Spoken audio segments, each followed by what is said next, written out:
Olá, hoje falaremos sobre os Maguta, sobre o povo que se autodenomina gente pescada com vara. Imagine um oceano verde sem fim, a Amazônia, onde as águas do rio Solimões correm preguiçosas, apagando as fronteiras entre Brasil, Colômbia e Peru. É exatamente aí, nesse labirinto de rios e florestas, que vive o mais numeroso povo indígena da Amazônia brasileira, os Ticuna. Um povo com alma de guerreiro e mãos de artista. O mundo deles é atravessado pela memória de heróis que um dia pescaram os primeiros seres humanos das águas vermelhas do igarapé sagrado Euar. Seus rostos e corpos, adornados com complexos grafismos, parecem mapas de mundos invisíveis, e as máscaras rituais, feitas de entrecasca de árvores, falam uma língua simbólica tão antiga quanto a própria floresta. Mas por que exatamente este povo, que sobreviveu a séculos de invasões brutais, se tornou o mais numeroso da região? Porque seus rastros, sua língua, tão diferente de todas as outras, são encontrados num território imenso que atravessa fronteiras nacionais.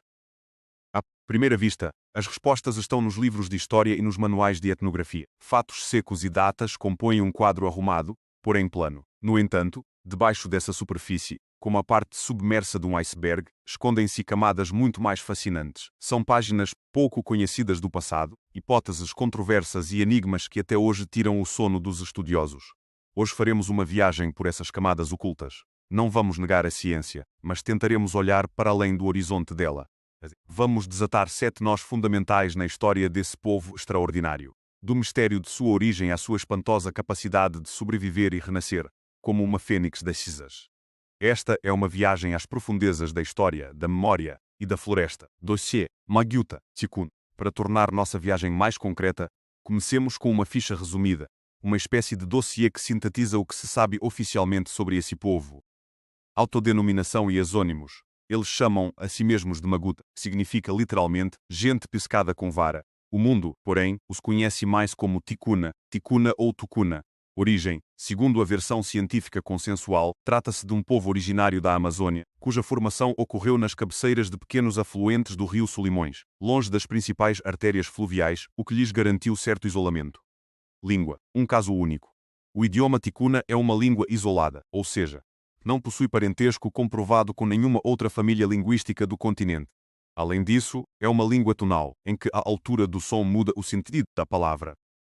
Religião. As crenças tradicionais, baseadas no xamanismo, hoje convivem de maneira complexa com o cristianismo, principalmente o catolicismo, que se difundiu na região no século XX. População. É o maior povo indígena do Brasil. Segundo o censo de 2022, 74.601 pessoas se declararam ticunas no país. Outros cerca de 8.000 vivem na Colômbia e aproximadamente 6.900 no Peru. Símbolos centrais. Seu código cultural está concentrado em algumas imagens. O herói de Miurgo Yoi, que pescou os primeiros homens das águas. As máscaras rituais de entrecasca e os grafismos corporais que indicam o pertencimento a um clã. A divisão do mundo em duas metades, os clãs com penas, aves, e os sem penas, animais terrestres e plantas. Marcos históricos. 1. Antes do contato com os europeus, sua expansão era contida por vizinhos guerreiros, sobretudo os Umágua. 2. O primeiro contato estável com os portugueses começou em 1649. 3. Sua história pós-contato é manchada por séculos de exploração brutal, especialmente no período do boom da borracha, na virada do século XIX para o XX. 4. Um marco trágico foi o massacre do Capacete, em 1988, quando mercenários mataram civis indefesos. Fatos e datas alinhados em frases bem comportadas. Eles criam a ilusão de conhecimento. Mas será que respondem à pergunta principal, como essa gente conseguiu preservar a si mesma, sua alma e sua cultura no cadinho dos séculos? Vamos nos aprofundar. Os 7 nós da história Maguta. Primeiro nó. A origem, o Euar sagrado ou a estrada pelos Andes. Versão oficial. Ciência histórica considera que os Ticuna são uma população autóctone da planície amazônica. Sua etnogênese teria ocorrido no interflúvio das cabeceiras dos rios que desaguam no Solimões, em relativo isolamento das grandes civilizações. Contudo, essa explicação deixa em aberto como se formou seu código linguístico e cultural tão peculiar. Contexto histórico. Pesquisadores, como João Pacheco de Oliveira, apoiam-se nas lendas e nos dados de ocupação territorial. Todos os fios conduzem a um único centro sagrado, o Igarapé Euar, afluente do rio São Jerônimo, no município de São Paulo de Olivença. Foi ali, segundo o mito, que o herói Yui pescou os primeiros Maguta das Águas Vermelhas. Até hoje, esse ponto no mapa é considerado a morada dos espíritos imortais. O fato de o mito coincidir com tanta precisão com a área histórica de ocupação sempre intrigou os estudiosos. Trata-se de um caso raro em que a tradição oral e os dados objetivos apontam para o mesmo lugar no mapa. Versões alternativas e hipóteses controversas.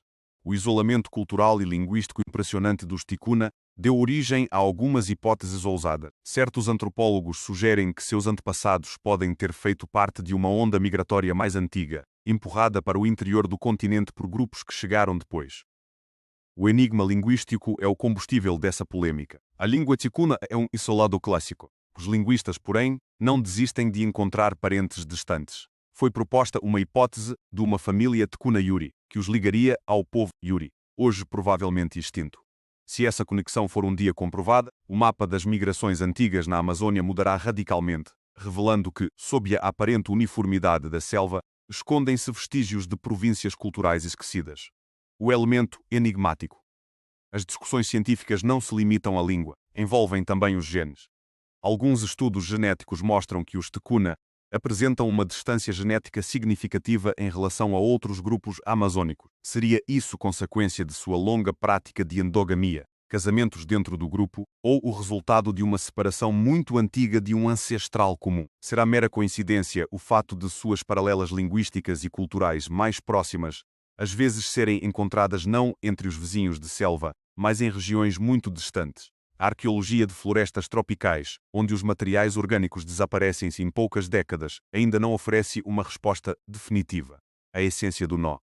O primeiro nó é, no fundo, a pergunta sobre o que significa ser originário. A história ticuna mostra que a autoctonia não é apenas um ponto no mapa.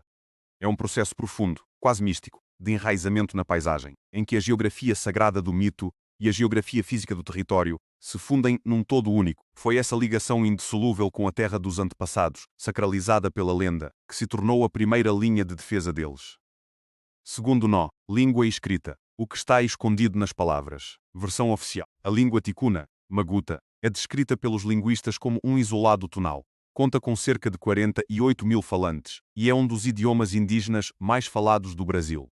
Sua escrita em alfabeto latino foi desenvolvida há relativamente pouco tempo, e hoje existe um intenso trabalho de preservação e ensino. Contexto histórico. A tonalidade é sua característica principal.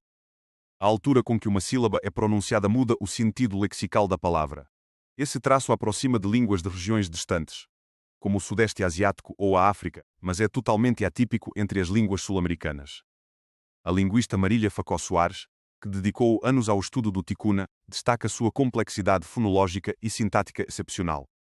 Apesar da pressão do português e do espanhol, o ticuna não apenas sobreviveu como continua sendo o principal meio de comunicação nas aldeias. Mais do que isso, no estado do Amazonas, ele tem status de língua oficial ao lado do português. Versões, alternativas e hipóteses controversas. A grande intriga é a tentativa de tirar o ticuna do isolamento.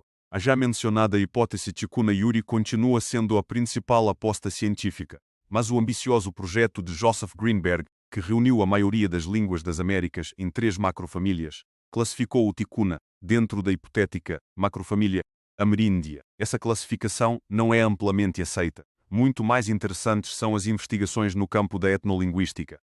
A própria estrutura da língua, sua gramática, pode ser a chave para entender a cosmovisão desse povo. De que modo as categorias de tempo, espaço e animacidade refletem seu olhar único sobre o mundo, em que a floresta, o rio e os animais não são simples recursos, mas participantes plenos da existência. O elemento enigmático. O grande mistério é a antiguidade impenetrável da língua. Ela parece escapar do quadro geral, sendo uma testemunha silenciosa de processos que ainda não conseguimos reconstruir. Os pesquisadores até hoje debatem o significado de certos fenômenos fonéticos. Será que eles carregam as marcas de algum substrato desconhecido, totalmente extinto? Quem sabe, na estrutura do verbo ou no sistema de classificadores, estejam ocultos códigos que um dia nos ajudarão a entender sua verdadeira origem. A essência do nó. O segundo nó é, no fundo, a pergunta sobre o que é o recipiente da alma de um povo. A língua não é apenas um instrumento de comunicação. É um sistema complexíssimo de codificação da realidade e da experiência. O fato de um idioma tão singular e complexo ter sobrevivido, apesar de tudo, faz dele não apenas uma ferramenta de sobrevivência, mas um verdadeiro monumento linguístico. Foi a flexibilidade e a profundidade dessa língua, capaz de descrever tanto o mito antigo quanto o mundo contemporâneo, que se tornou o seu escudo. Terceiro nó, entre o céu e a terra. A trama das crenças e dos costumes. Versão oficial. No mundo contemporâneo, muitos ticuna se identificam como católicos. O cristianismo, trazido por missionários, enraizou-se profundamente em sua cultura no espaço de algumas gerações, como observam os pesquisadores. Contexto histórico. Esse fato, no entanto, não significa o desaparecimento das crenças tradicionais. Pelo contrário, observamos um exemplo único de sincretismo religioso. O xamanismo tradicional, com seus espíritos da floresta, rituais e crença nos imortais, jamais desapareceu. Como se nota em estudos sobre a evangelização na região, a Igreja na Amazônia viu-se diante da necessidade de escutar as histórias sagradas do povo para estabelecer um diálogo, em vez de destruir. A vida espiritual ticuna é embebida de mito. Ele não está separado da realidade. Yo e seu irmão Ipi não são apenas personagens do passado. Seus feitos, como o cozimento do jacaré, que definiu a divisão em clãs, estão diretamente ligados à organização social de hoje. O ritual da moça nova, que marca a iniciação feminina, é um elemento central da identidade deles, momento em que se encenam as tramas dos mitos e se usam as máscaras sagradas. Versões alternativas e hipóteses controversas. No meio acadêmico, às vezes surge a polêmica. Em que medida o ticuna católico de hoje realmente compartilha das concepções mitológicas tradicionais? Seria o mito, atualmente, apenas folclore, ou ainda é percebido como descrição da verdadeira ordem das coisas? A resposta não pode ser unívoca.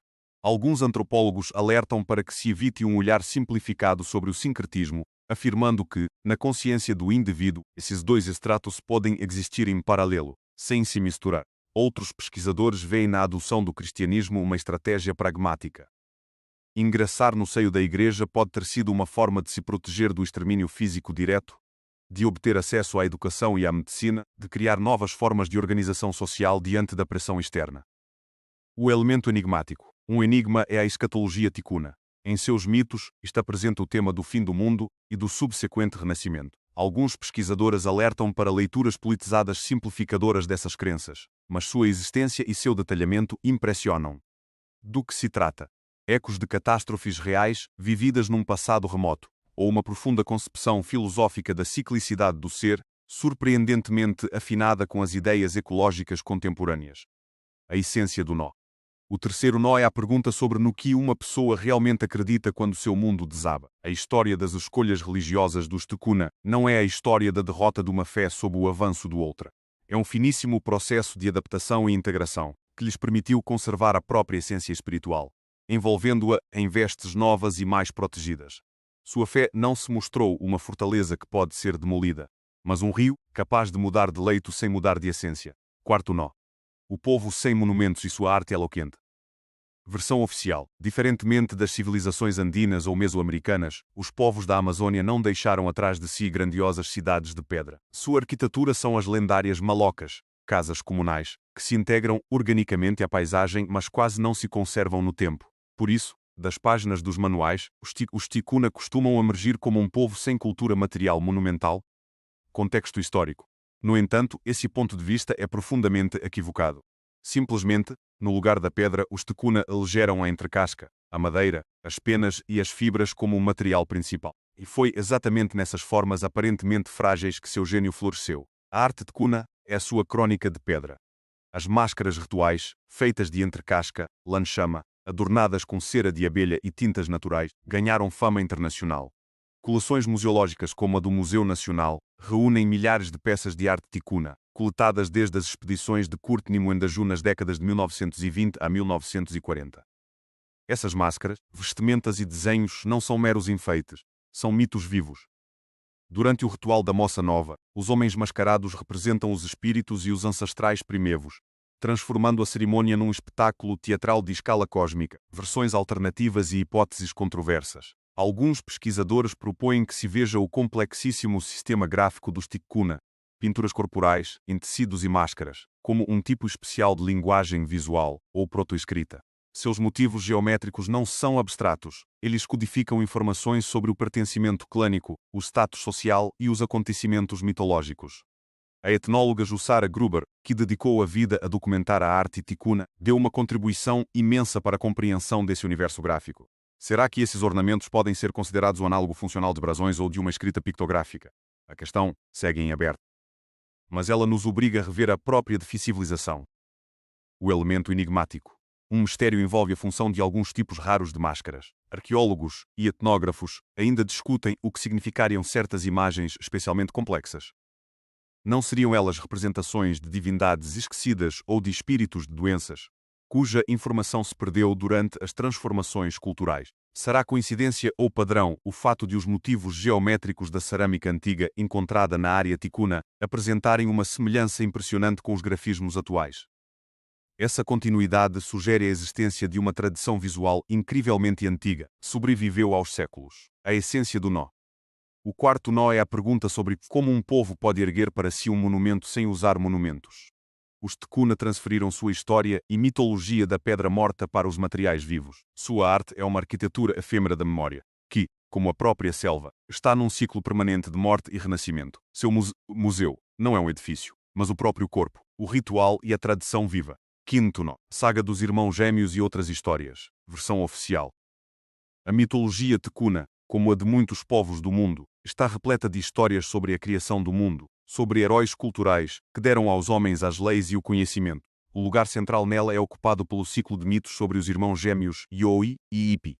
Contexto histórico. Esses mitos não são meros contos, são a constituição do povo.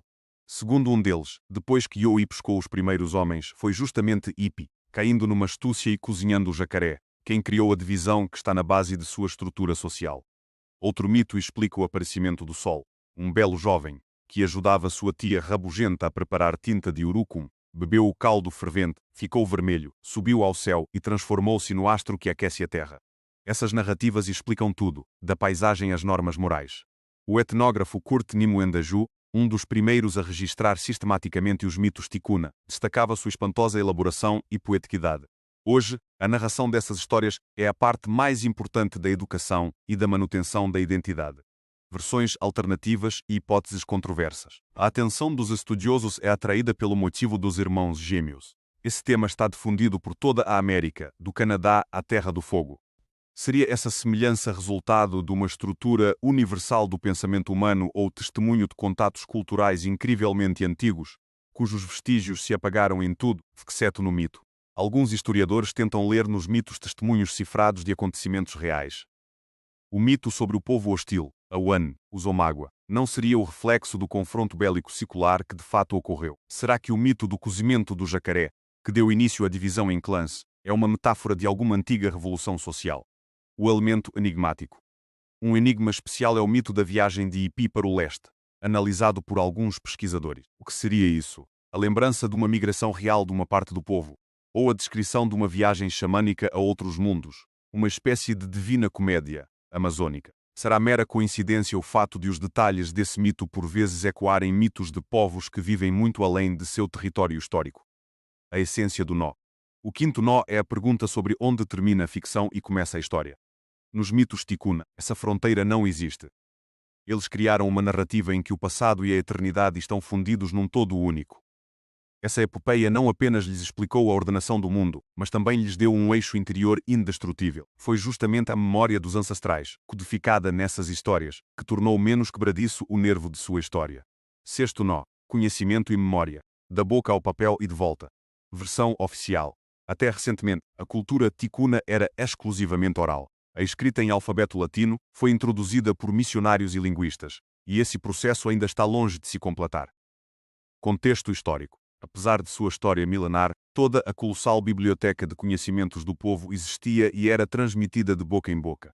Esse saber incluía não apenas os mitos, mas também conhecimentos práticos sobre a flora e a fauna, medicina e astronomia. Como mostram as pesquisas, os corpos celestes para os ticuna não são simples astros, e sim seres vivos, cujos humores influenciam o destino das pessoas. Hoje assistimos a um processo único, o nascimento de uma literatura. Criamos cartilhas na língua ticuna, registramos mitos, surjam os primeiros autores contemporâneos. Por outro lado, conserva-se também a força da tradição oral, sobretudo nos rituais, em que a execução do mito é um ato sagrado, e não uma simples declamação. Versões alternativas e hipóteses controversas. Historiadores e linguistas discutem se os ticuna possuíam sistemas proto-escriturais antes do contato. A função de signos mnemônicos podia ser exercida por aqueles complexos padrões geométricos. Teriam eles tido guardiões especiais da memória, uma espécie de sacerdotes historiadores, análogos aos druidas celtas. Outra hipótese diz respeito aos sistemas de contagem. Na língua ticuna, existem numerais específicos e modos de categorizar o tempo e o espaço que podem ser muito diferentes dos nossos. Como a tradição oral transmitiu informações matemáticas ou astronômicas complexas sem distorções ao longo de séculos. O elemento enigmático. Um enigma é o conhecimento que porventura já se perdeu. Muitos anciãos levam consigo camadas inteiras de literatura oral, práticas de cura e tradições históricas que não foram registradas. Uma das canoas das almas, como poeticamente são chamados os livros da memória, está sendo carregada, mas outra, quem sabe, já partiu para sempre. Também é um mistério o relato sobre tribos sem língua, com as quais os ticuna podem ter tido contato no passado. A essência do nó. O sexto nó é a pergunta sobre o que acontece quando a palavra falada se encontra com a imprensa. Para os ticuna, essa transição não é um simples progresso técnico, mas um desafio existencial. Serão eles capazes de transferir a palavra viva, cheia de música e ritual, para o papel mudo, sem matar seu espírito? Sua tentativa de preservar a própria memória na forma escrita é um dos experimentos culturais mais empolgantes e importantes da contemporaneidade. É exatamente essa relação de zelo com o saber, seja ele oral ou escrito, o seu modo de resistir ao esquecimento. Sétimo nó. Sobrevivência e identidade. A arte de permanecer invictos. Versão oficial. A história dos ticuna a partir do século XVII é uma crônica de invasões. Colonizadores portugueses, a rivalidade entre Espanha e Portugal, as missões jesuíticas e, mais tarde, a terrível era do boom da borracha, durante a qual muitos ticuna foram escravizados por dívidas por seringueiros impiedosos. Contexto histórico. No século XX, a pressão não diminuiu. Aos seringueiros somaram-se madeireiros e pescadores. Símbolo trágico dessa violência foi o massacre do Capacete, em 1988, quando homens armados invadiram uma aldeia e mataram várias pessoas.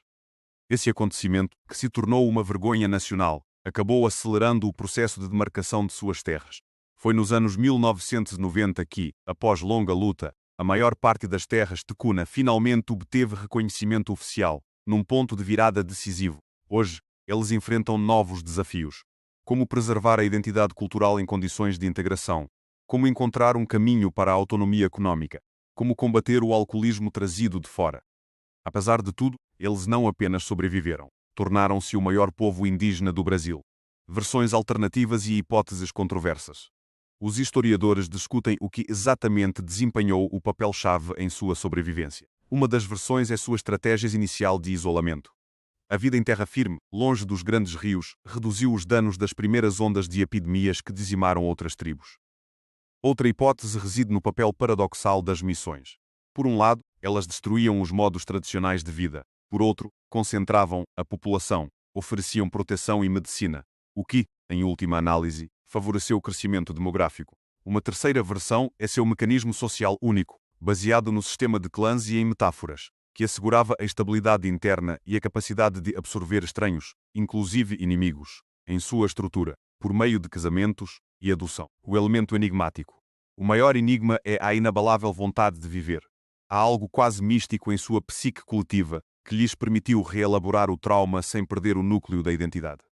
Como observam os pesquisadores, seus mitos não se congelaram, mas passaram por uma reinterpretação, incorporando a experiência do contato e transformando-a numa nova forma de narrativa. Qual é o segredo dessa elasticidade cultural que lhes permite vergar, mas não quebrar? A essência do nó. O sétimo nó é a pergunta sobre como se transformar de vítima em povo vencedor, sem ter ganhado nenhuma guerra no sentido convencional, mas tendo vencido a principal delas, a guerra pela existência. Sua história de sobrevivência não é uma resistência passiva, e sim uma estratégia ativa e dinâmica de adaptação permanente. Eles sobreviveram não porque se esconderam, mas porque aprenderam a mudar, conservando ao mesmo tempo o seu verdadeiro eu, pescado das águas sagradas. Eis que desatamos os 7 nós, 7 linhas de um mesmo e admirável ornamento, a que chamamos de destino histórico do povo maguta. Percorremos o caminho que vai do mistério de sua origem sagrada nas águas do Euar ao enigma de sua língua única.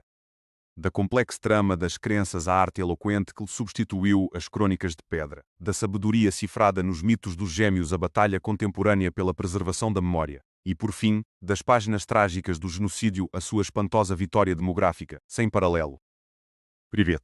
Como esse povo conseguiu sobreviver e conservar a si mesmo. Agora, parece que vislumbramos os contornos da resposta. Não se trata de um único segredo, mas de uma combinação complexa. É a ligação indissolúvel com a geografia sagrada do mito. É a flexibilidade e a profundidade da língua, convertida em escudo impenetrável. É a impressionante capacidade de integrar o novo sem destruir o antigo. E, acima de tudo, é a vontade de viver expressa em seu mito. Afinal, são o povo que o próprio destino pescou do esquecimento. A história tecuna não é apenas uma página do passado de uma remota tribo amazônica. É uma instrução universal de sobrevivência num mundo que tenta o tempo todo nos quebrar, nos reformatar, nos fazer esquecer as raízes. É uma lembrança de que a verdadeira força muitas vezes se esconde na aparente fragilidade, e a resiliência autêntica é a capacidade de mudar sem trair a si mesmo. Aqui termina nossa viagem às profundezas da selva e da memória. Mas o mundo está cheio de povos cujas histórias não contadas aguardam sua hora. Sobre quais povos indígenas do Brasil, das Américas ou do mundo vocês gostariam de ouvir na próxima vez?